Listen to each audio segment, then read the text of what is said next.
My name is Hollis Wong-Wear. I'm a writer, performer, and community advocate.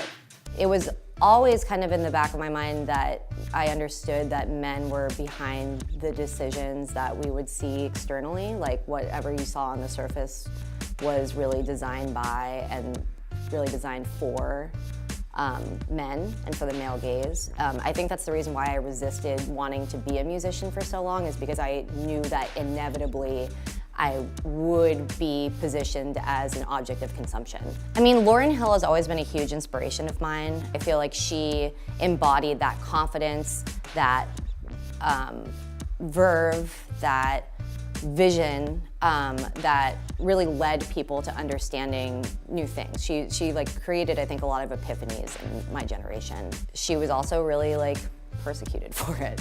And I think that she's an example of somebody who achieved such great heights. And, you know, I mean, there's a lot of extenuating factors, but at the end of the day, you know, why don't we let our women legends shine?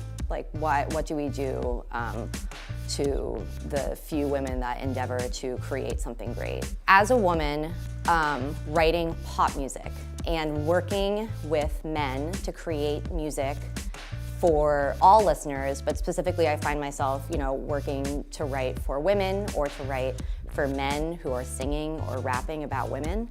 I always have my lens on of how does this work either boost us up as women or keep us down as women. And I find myself having to play a very diplomatic editorial role when I work with men who don't necessarily have that lens, which I understand. I think that pop music is an incredible vehicle for social change, and that can either be social stasis, like keeping things the way it is, or really provoking a new way of thinking and a new way of being. And my desire as a songwriter is to always be more provocative, but in a way that brings you in, that compels you in, that doesn't repel, but also within that embrace kind of is able to change ever so slightly, just like kind of almost mutate a little bit your perspective. And that's what I endeavor to do.